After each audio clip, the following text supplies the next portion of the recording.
policy. This is also a Roman numeral. There's not 5 little true-false statements. There are 6 true-false statements. I really gotta be in my bonnet for this one. Easy money policy increases money supply. True or false? True. It is true. The Federal Reserve decreases interest rates. More people borrow money. More people turn around and spend it. Increases the money supply. Roman numeral 2. Easy money policy lowers interest rates. True or false? Roman numeral number 3. Easy money policy increases interest rates. False. Roman numeral number 4. Easy money policy encourages investment spending. True or false? True. Roman numeral 5. Easy money policy encourages over-borrowing and over-investment. That is the long-term impact of easy money policy. That is what happened to cause one of the 3 causes of the Great Depression.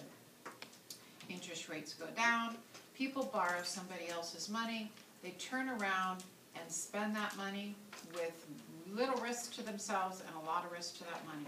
All right? It encourages, when interest rates are down, over-borrowing, easy credit, and it encourages over-investment, money that isn't yours and you're turning around and investing it and possibly losing it. That was the Great Depression. That was the stock market crash. Roman numeral 6, easy money policy can lead to layoffs and cutbacks in business. Is that true? Yes.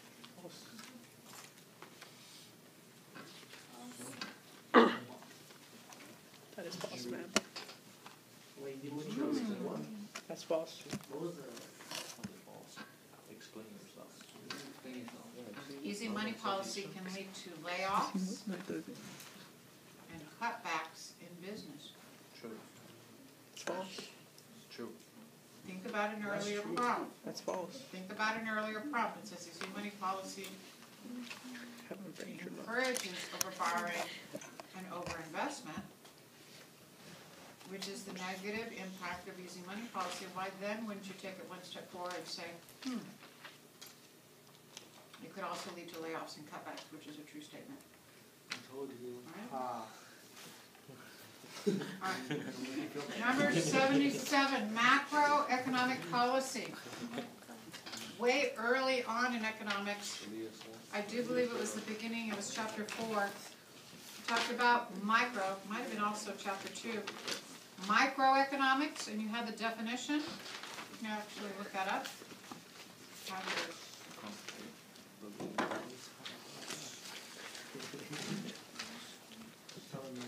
You didn't have the definition. It was. I thought it was too. I'm reading it right away. And then at the beginning of chapter 12, it would be economic growth, expansion, contraction, aggregate. I'm not seeing it. Both of them were actually in red in your textbook, a red title, microeconomics and macro. Micro means what? Small. Macro means? Big, large. All right. Economics means? Study of economy. People's decision making and its influence on the economy. Right? So if I choose to buy something, it will influence the economy positively. If I choose to not buy something, it will influence the economy negatively. The decision making that people go through on how to meet their needs and their wants. So micro is referring to the decisions of small units, that be you guys, individuals in our society. Macroeconomics is looking at big units of people, like the government, and that's why it was within your unit 5-6 of study. I do believe it would be chapter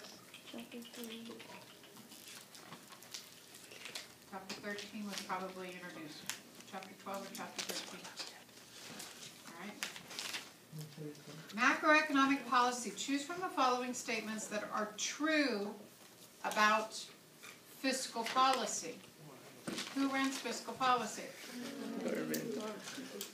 Government does. Government is a large group of people, thereby the decisions that the government makes on tax revenues and expenditures are going to be within the guise of macro, large groups, economic policy. Roman numeral 1, when interest rates are decreases, it causes the money supply to grow, which influences people to take advantage of credit, which influences and causes creating economic growth. A true or a false statement? True. True. It's a true statement, but does it have anything to do with fiscal policy? No.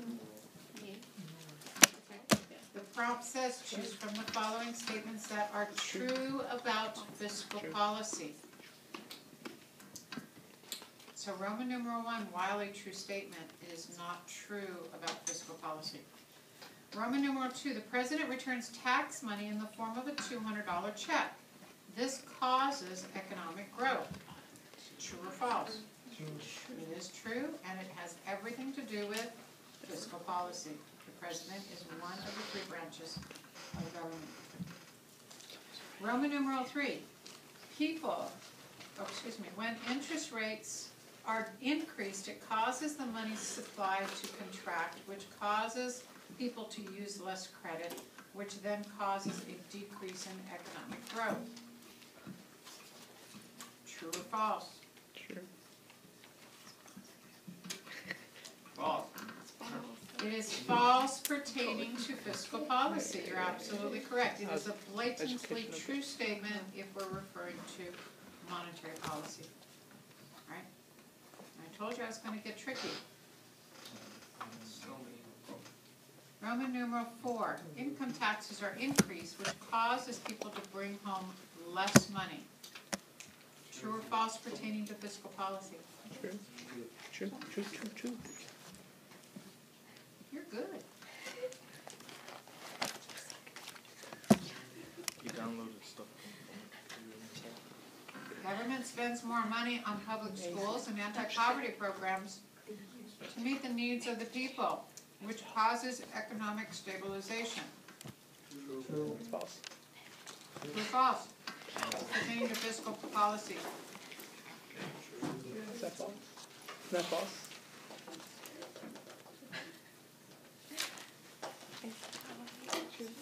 Well, at least Charlene's honest and is going,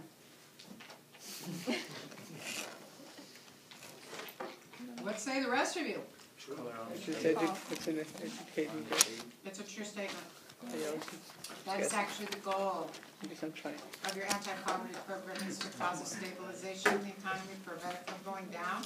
It won't prevent it from going, it won't cause it to go up, but it should prevent it from going down. Economic indicators.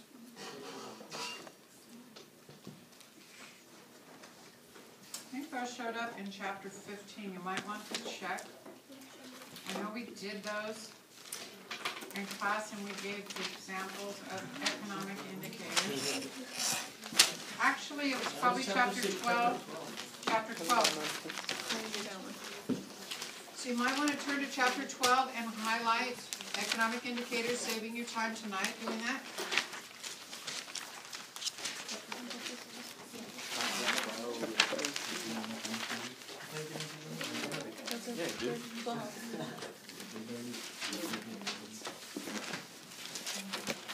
It should be in your chapter map as well as in your class notes. I know we talked about it in class.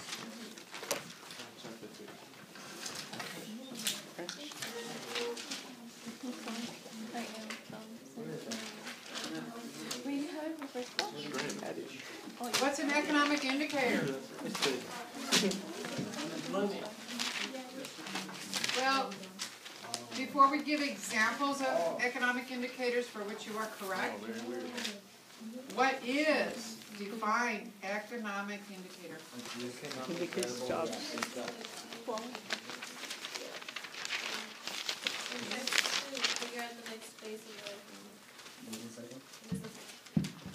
It is some entity that is going to give you a guess about the health of the economy, which then in turn, Stephanie, will help you make decisions for the next stage of the economy, all right, of economic activity. So the question is, we use economic indicators to